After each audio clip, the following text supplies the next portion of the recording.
मराठा आरक्षण देण्यासाठी राज्य सरकारनं 30 दिवसांची मुदत मागितली होती. मात्र सरकारनं 42 दिवस उलटलं तरी आरक्षण दिलं नाही. त्यामुळे जालना येथे मराठा नेते मनोज जरांगे पाटील यांनी दुसऱ्यांदा आमरण उपोषण सुरू केले. या आंदोलनाला पाठिंबा देण्यासाठी ठाण्यात 28 ऑक्टोबरपासून सकल मराठा समाजातर्फे साखळी उपोषण सुरू करण्यात आले. काल या साखळी उपोषणाला ठाण्यातील सकल धनगर समाजानं मोठ्या संख्येनं उपस्थित राहून आपला पाठिंबा जाहीर केला. मराठा समाजाला आरक्षण मिळावं याकरिता आत्तापर्यंत अनेक मोर्चे निघाले आणि संपूर्ण विश्वात शांततेनं आंदोलन करण्याचा आदर्श घालून दिला. तरी देखील सरकारनं टिकणारं आरक्षण दिलं नाही. असाच प्रकार धनगर समाजाबाबत सरकारनं केलाय. धनगर समाज गेली 65 वर्ष धनगर समाज एसटी आरक्षण अंमलबजावणीसाठी व्हावी म्हणून मोर्चे आंदोलनं करत आहे. परंतु आजपर्यंत सरकारनं आरक्षण लागू केलं नाही. त्यामुळे धनगर आणि मराठा समाजाला आरक्षण मिळालंच पाहिजे यासाठी ठाण्यात धनगर समाजानं मराठा आरक्षण आंदोलनाला पाठिंबा जाहीर केलाय. सरकारनं 50 दिवसांचा अवधी धनगर समाजाकडून मागितला होता, परंतु सरकारनं काहीही केलं नाही. म्हणून नोव्हेंबर महिन्यात धनगर समाजाच्या वतीनं ठाण्यात भव्य मोर्चा देखील काढण्यात येणार आहे, असं समाजाच्या वतीनं यावेळी स्पष्ट करण्यात आलं. यावेळी धनगर समाजाचे नेते शंकर वीरकर, समाजाचे नेते शंकर कोळेकर, दीपक कुरकुंडे, अभिजित कोकरे आणि इतरही उपस्थित होते. आज आंतरवाडी सराटी येथे मनोज जरांगे पाटील यांनी जे उपोषण सुरू केलेलं आहे त्याच उपोषणाला पाठिंबा देण्यासाठी ठाण्यामध्ये देखील मराठा समाज बांधव या ठिकाणी आमरण साखळी उपोषण सुरू केलेलं, त्यानंतर आता त्यांनी आमरण उपोषण सुरू केलेलं आहे. त्या उपोषणाला आमचा धनगर समाजाचा ठाण्यातील जो धनगर समाज आहे त्याचा संपूर्ण पाठिंबा आम्ही या ठिकाणी त्यांना जाहीर करतोय. त्यांच्या मागे आम्ही धनगर समाज खंबीरपणे उभा आहे.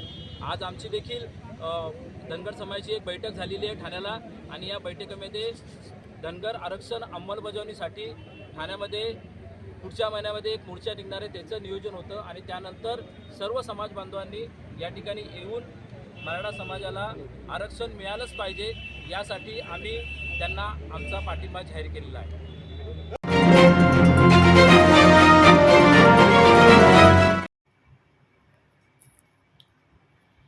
मराठी चित्रपटसृष्टीतील सुपरस्टार, चतुरस्त्र अभिनेते, दिग्दर्शक महेश कोठारे यांना यंदाचा गंधारगौरव पुरस्कार जाहीर करण्यात आलाय. हा पुरस्कार सोहळा 14 नोव्हेंबर रोजी गडकरी रंगायतन येथे सकाळी 10 वाजता आयोजित करण्यात आल्याची माहिती ज्येष्ठ अभिनेते विजय पाटकर आणि ज्येष्ठ साहित्यिक प्राध्यापक प्रदीप ढवळ यांनी गडकरी रंगायतन येथे दिली आहे. तसंच यावर्षीपासून गंधार बालकलाकार पुरस्कार सुरू करण्यात आला असून यावर्षीचा पहिला पुरस्कार खुशी हजारे हिला देण्यात येणार आहे. गंधार या बालनाट्य संस्थेच्या वतीनं गंधार गौरव सोहळ्याचं दरवर्षी आयोजन केलं जातं. यंदाचं हे 8वं वर्ष आहे. ज्येष्ठ साहित्यिक रत्नाकर मतकरी, विद्या पटवर्धन, दिलीप प्रभावळकर, अशोक समेळ, नरेंद्र आंगणे, अतुल परचुरे तर गेल्या वर्षी सचिन पिळगावकर यांना आत्तापर्यंत गंधार गौरव सोहळ्यानं सन्मानित करण्यात आलाय. यंदाचा हा पुरस्कार ज्येष्ठ अभिनेते महेश कोठारे यांना देण्यात येणार आहे. मुख्यमंत्री एकनाथ शिंदे, सार्वजनिक बांधकाम मंत्री रवींद्र चव्हाण आणि ज्येष्ठ संगीतकार अशोक पत्की, ज्येष्ठ अभिनेते विजय गोखले, आमदार आशिष शेलार यांच्या हस्ते महेश कोठारे यांना पुरस्कार प्रदान करण्यात येणार आहे. मे महिन्यात गंधारतर्फे विविध जिल्ह्यात गंधार गौरव बालनाट्य स्पर्धा घेण्यात आली होती. या स्पर्धेसाठी ठाणे, मुंबई, नवी मुंबई, पुणे, नाशिक, औरंगाबाद येथून प्रवेश आले होते. या स्पर्धेसाठी राजेश भोसले आणि हेमांगी वेलणकर यांनी परीक्षण केलं. या स्पर्धेतील नामांकनं देखील आज जाहीर करण्यात आली. या पत्रकार परिषदेला गंधारचे प्राध्यापक मंदार टिल्लू, सुनील जोशी, अमोल आपटे, वैभव पटवर्धन आदी देखील उपस्थित होते. बालनाट्य संस्था पुरस्कार यावर्षी कला संस्कृती, कलावेदक संस्था, कल्याण, सातत्यानं एकांकिका स्पर्धा घेणारी ठाण्यातील संस्था रंगायतन महोत्सव या 2 संस्थांना देण्यात येणार आहे. सर, यंदाचा कितवा हा गंधर्व पुरस्कार आहे आणि त्याचा नेमकं मानकरी कोण आणि कशा प्रकारे? मला असं वाटतं की आताच आदरणीय अभिनेते विजय पाटकरने त्यांचं नाव घोषित केलं, महेश कोठारे. आम्ही देखील लहानपणापासून हे व्यक्तिमत्व फार जवळून पाहिलेलं आहे चित्रपटामध्ये. आणि त्याने अनेक कलावंतांना, अनेक गीतकारांना, कवींना देखील मराठीमधल्या संधी दिलेली आहे. गेली 50 वर्षाहूनही जास्त ज्यांनी ह्या चित्रपटसृष्टीमध्ये काम केलं अशा व्यक्तीचा सन्मान गंधारच्या वतीने होतो आहे आणि हे 8वं वर्ष आहे. गंधार हे बालकलाकार घडवायचं काम करत असताना देखील सुद्धा जी मोठी मोठी कलावंत आहेत, ज्यांनी अगदी आपल्या बालावस्थेमध्येच या रंगभूमीची सेवा केली, अशा मंडळींना या पुरस्काराने सन्मान केलं जात आहे. आणि तो कार्यक्रम 14 तारखेला सकाळी 11 वाजता गडकरी रंगायतांमध्येच बालदिनानिमित्त साजरा होत आहे.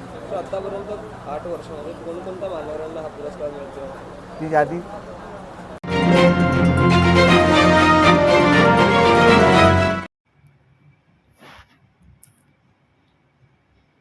मराठा आरक्षणाचा मुद्दा महाराष्ट्रभर मोठ्या प्रमाणात चिघळत असून ठाणे शहरात देखील सकल मराठा समाजाच्या वतीनं आमरण उपोषणाला सुरुवात करण्यात आली आहे.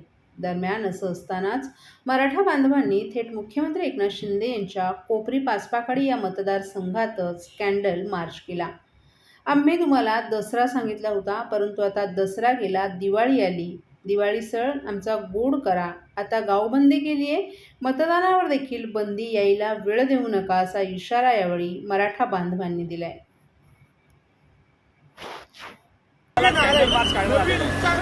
आज कॅन्डल मार्च काढण्याची पाळी आली, कारण का गेले 40 दिवस आमचे जरांगे पाटील स्वतः उपोषणाला बसलेले. त्यांनी 40 दिवसाची अवधी दिलेली, तरी देखील सरकार त्यांच्याकडे गांभीर्याने बघत नाही. आज ती व्यक्ती स्वतः जातीने 4था दिवस आहे आमरण उपोषणाला बसलेली आहे. आरक्षण हे त्यांचं ध्येय आहे आणि आमचा एक लढवय्या जो आज आमचा अखंड सकल मराठा समाजाच्या वतीने लढतोय, एक लढवय्या जाताना लाख मेले जाते, लाखाचा पोशिंदा म्हणून या उक्तीप्रमाणे तो जगणं आम्हाला गरजेचं आहे. तुम्ही लवकरात लवकर निर्णय घ्यावा, आमच्या मराठ्याचं आरक्षण आम्हाला मिळवून द्यावं. त्याने आमचा एक पोशिंदा जीवन राहील. त्याने माझी विनंती आहे सरकारला की तुम्ही जागे व्हा. एक जर का जरांगेच्या जीवाचं जर का बरं वाईट झालं तर त्याचं सर्वस्वी जबाबदार हे सरकार असणार आणि येणाऱ्या परिणामाला पण सरकार जबाबदार असणार.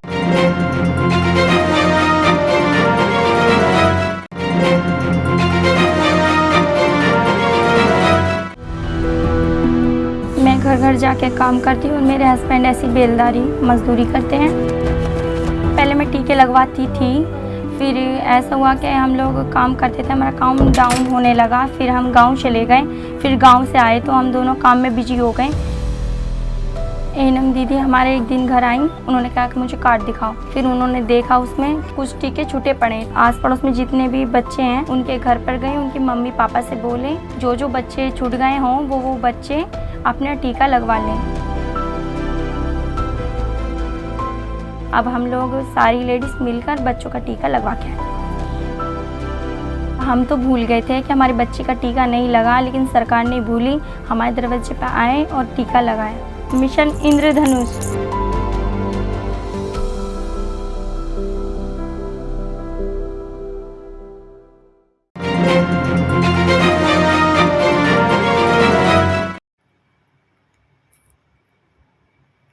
आगामी लोकसभा निवडणुकीसाठी महायुतीतील भाजप, शिवसेना, शिंदे गट आणि राष्ट्रवादी काँग्रेस, अजित पवार गट हे तिन्ही पक्ष महाराष्ट्रात मिशन 45+ ही मोहीम राबवणार आहेत.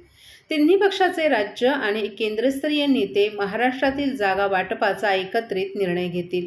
तसंच मराठा समाजाला कायद्याच्या आधारावर आरक्षण देण्यास संपूर्ण पाठिंबा असल्याचं मत राष्ट्रवादी काँग्रेसचे प्रदेशाध्यक्ष खासदार सुनील तटकरे यांनी ठाण्यात बोलताना व्यक्त केले. राष्ट्रवादीच्या मध्यवर्ती कार्यालयात कार्यकर्त्यांच्या भेटीसाठी ते ठाण्यात आले होते. यावेळी पत्रकार परिषदेत त्यांनी ही माहिती दिली. यावेळी राष्ट्रवादी काँग्रेसचे महाराष्ट्र प्रवक्ते, ठाणे व पालघर समन्वयक, ठाणे जिल्हाध्यक्ष आनंद परांजपे यांच्यासह इतरही पदाधिकारी आणि कार्यकर्ते मोठ्या प्रमाणात उपस्थित होते. आगामी लोकसभा निवडणूक तिन्ही पक्ष एकत्रित लढणार आहोत. योग्य वेळी मुख्यमंत्री एकनाथ शिंदे, उपमुख्यमंत्री देवेंद्र फडणवीस आणि अजित पवार यांच्या नेतृत्वाखाली राज्यस्तरीय टीम, जसे राष्ट्रवादी काँग्रेसच्या वतीनं प्रदेशाध्यक्ष म्हणून आपण स्वतः, केंद्रीय नेते प्रफुल्ल पटेल तसंच दोन्ही पक्षातील केंद्रीय स्तरीय नेते हे एकत्रित बसून महाराष्ट्रातील लोकसभेच्या जागेबाबत निर्णय घेतील.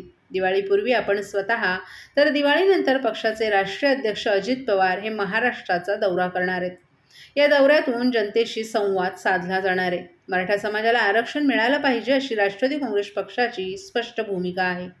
कायद्याच्या कक्षात न्यायालयीन निर्णयाच्या आधारावर आरक्षण मिळायलाच हवं. तत्कालीन मुख्यमंत्री पृथ्वीराज चव्हाण यांच्या आणि तत्कालीन उपमुख्यमंत्री अजित पवार यांच्या नेतृत्वाखाली आघाडी सरकारमध्ये आपण मंत्री असताना मराठा समाजाला आरक्षण दिलं होतं. तसंच अल्पसंख्याक समाजालाही 5% आरक्षण दिलं होतं. परंतु सर्वोच्च न्यायालयाच्या घटनात्मक बाबींवर हे आरक्षण टिकलं नाही.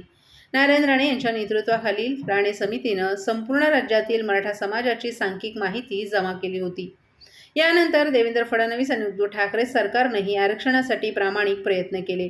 आजही जरांगे पाटील यांच्या आरक्षणाच्या मागणीला जाहीर पाठिंबा आहे. इतर समाजाचीही आरक्षणाची मागणी आहे, त्याचंही आम्ही समर्थन करत असल्याचं तटकरे यांनी सांगितलं.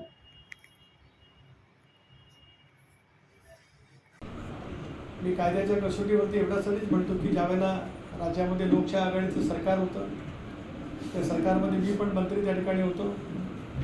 त्यावेळेला 13-14च्या आसपास एक राणे समिती आम्ही त्याला नारायण राणेंची नेमली होती आणि संबंध महाराष्ट्रातील मराठा समाजाची सांख्यिकी माहिती त्या ठिकाणी गोळा करत राणे समितीने जो अहवाल दिला त्याच्या आधारित त्यावेळच्या लोकशाही आघाडीच्या सरकारने मराठा समाजाला आरक्षण दिलं.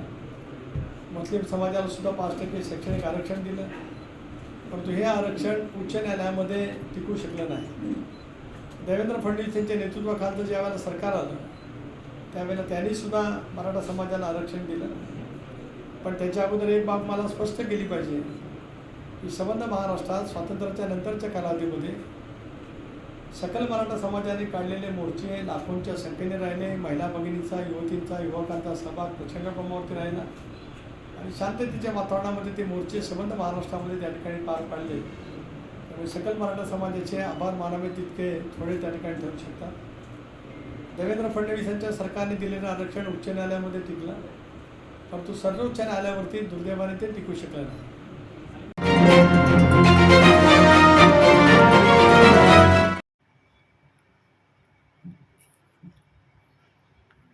मुख्यमंत्री एकनाथ शिंदे यांच्या अपात्रतेविषयी बोलताना उपमुख्यमंत्री देवेंद्र फडणवीस यांनी ते अपात्र झाले तरी तेच मुख्यमंत्री राहतील, कारण त्यांना आम्ही विधान परिषदेवर घेऊ. मग त्यांच्यासोबत आलेल्या 39 आमदारांचं पुनर्वसन कसं करणार, असा सवाल राष्ट्रवादी काँग्रेसचे शरद पवार गटाचे आमदार जितेंद्र आव्हाड यांनी उपस्थित केला आहे. मुळात शिंदे यांच्या मुख्यमंत्री होण्यानं किंवा त्यांना विधान परिषदेवर घेतल्यानं प्रश्न तिथेच संपतो का, असा सवालही त्यांनी केला आहे. तर त्यांच्यासोबत आलेल्या 40 जणांपैकी तुम्ही एकाचं पुनर्वसन करणार आहात, मग उर्वरित आमदारांचं काय होणार? ते तर गेले ना जीवानिशी, त्यांचं राजकारणच संपलं, अशी प्रतिक्रिया आव्हाड यांनी व्यक्त केली आहे. चंद्रशेखर बावनकुळे यांच्यावर टीका करताना त्यांनी सनातन धर्म कसा जन्मला हे आधी बावनकुळे यांनी सांगावे. बुद्धांनी समतेची ज्योत का पेटवली, शिवाजी महाराजांचा राज्याभिषेक कोणी रोखला, असे अनेक सवालही आमदार जितेंद्र आव्हाड यांनी उपस्थित केलेत.